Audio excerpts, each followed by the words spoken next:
अब हम आपको ऑक्यूपेशनल स्ट्रक्चर के बारे में बता रहे हैं। इसका मतलब ये होता है कि वर्किंग पर्सन का distribution across different industries and sectors, मतलब अलग अलग इंडस्ट्री में, अलग अलग सेक्टर में लोग कितने काम कर रहे हैं।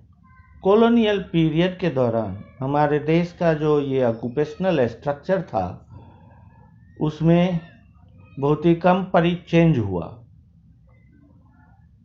प्राइमरी सेक्टर में बहुत ज़्यादा लोग काम कर रहे थे, लगभग 75% लोग काम कर रहे थे।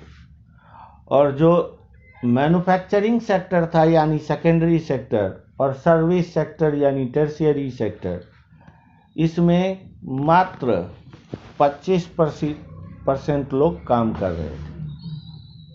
इसमें क्षेत्रीय अंतर भी था, रीजनल वेरिएशन भी था। तमिलनाडु, आंध्र प्रदेश, केरला, कर्नाटक, महाराष्ट्र, वेस्ट बंगाल, इन सब में जो एग्रीकल्चर सेक्टर में काम करने वाले लोगों की संख्या थी धीरे धीरे कम हुई, और मैन्युफैक्चरिंग और सर्विस सेक्टर में काम करने वाले लोगों की संख्या बढ़ती चली गई। लेकिन उसी समय जो उड़ीसा, राजस्थान, पंजाब में था, वो क्या था कि एग्रीकल्चर में और ज़्यादा लोग काम करने लग गए। अब हम आपको इंफ्रास्ट्रक्चर, जिसे हम आधारिक संरचना कहते हैं, उसके बारे में बता रहे हैं। इंफ्रास्ट्रक्चर अंग्रेजों के शासन के समय हमारे देश का बहुत ही घटिया था। सड़क कैसी थी? एक तो सड़कों पर अंग्रेजों ने कोई खास खर्च नहीं किया, फंड की कमी थी। सड़कें जो भी बनाई गई थी वो बस केवल अंग्रेजों के पर्पस को पूरा करने के लिए बनाई गई थी। आर्मी पर्सनल को इधर से उधर ले जाने के लिए, उनका खाना पीना ले जाने के लिए, रॉ मटेरियल को इधर से उधर ले जाने के लिए। अब हम रेलवेज के बारे में बता रहे हैं। जो सबसे ज़्यादा महत्वपूर्ण योगदान अंग्रेजी शासन का हमारे देश में हुआ, वो रेलवे की स्थापना हुई, जो कि 1850 ईस्वी में हुई। रेलवे ने भारतीय अर्थव्यवस्था को बहुत ही ज़्यादा प्रभावित किया दो तरीकों से। एक तो रेलवे के कारण लोग लंबी दूरी की यात्रा करने लग गए, और इससे ज्योग्राफिकल कल्चरल बैरियर ख़त्म हुआ, राष्ट्रीय एकता बढ़ी, और इससे इंडियन एग्रीकल्चर का कमर्शलाइजेशन हुआ, और जिससे कंपैरेटिव सेल्फ सफिशिएंसी जो विलेज इकोनॉमी की थी वो बुरी तरह से प्रभावित हुआ। अब हम आपको एयर वाटर ट्रांसपोर्ट के बारे में बता रहे हैं। अंग्रेजी सरकार ने कुछ कदम उठाए थे वाटर एयर ट्रांसपोर्ट को डेवलप करने के लिए, लेकिन वो डेवलपमेंट सेटिस्फैक्टरी नहीं था, संतोषजनक नहीं था। कम्युनिकेशन, संचार के क्षेत्र में अंग्रेजों ने पोस्ट और टेलीग्राफ को एस्टैब्लिश किया। ये संचार का सबसे लोकप्रिय साधन था। इलेक्ट्रिक टेलीग्राफ को भी अंग्रेजों ने इंट्रोड्यूस किया था इंडिया में, वो लॉ एंड ऑर्डर को मेंटेन करने के लिए। अब पोस्टल सर्विस भी उन्होंने इंट्रोड्यूस किया, लेकिन वो सफिशिएंट नहीं था उस दौरान। अब हम आपको ये बता रहे हैं कि इंफ्रास्ट्रक्चरल डेवलपमेंट का कारण क्या था। सड़कें जो बनाई गई थी, आपको बताया कि आर्मी को एक जगह से दूसरे जगह ले जाने के लिए, रॉ मटेरियल को एक जगह से दूसरे जगह ले जाने के लिए, या पास के रेलवे स्टेशन पे, पोर्ट पे पहुंचाने के लिए। रेलवे को भी इसी तरह से इंट्रोड्यूस किया गया कि भारत के देश पे वो नियंत्रण रख सकें, प्रशासन कर सकें। और प्रॉफिट जो है विदेशी व्यापार से, जैसे रेलवे और मेजर पोर्ट को कनेक्ट करके वो कमा सकें।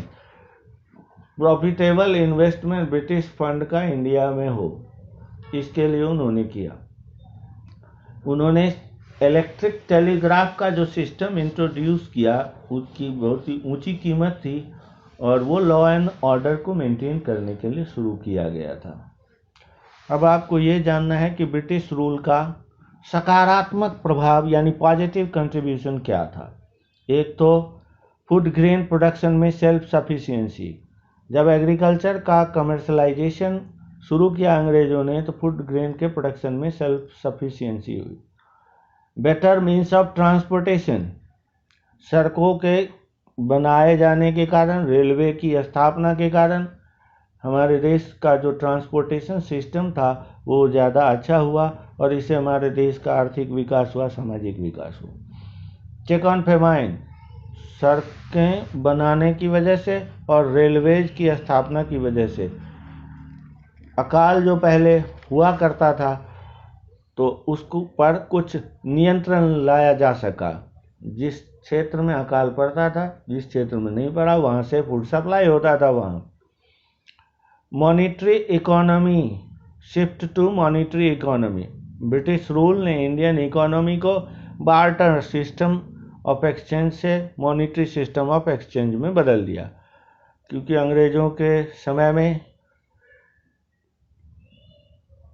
मॉनिटरी सिस्टम को इंट्रोड्यूस किया गया था।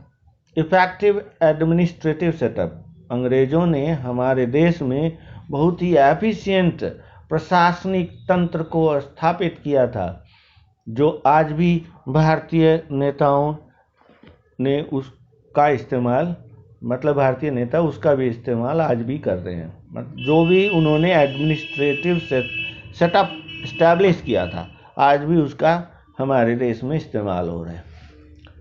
State of Indian economy on the eve of independence, यानी आज़ादी के समय हमारे देश की अर्थव्यवस्था की स्थिति कैसी थी।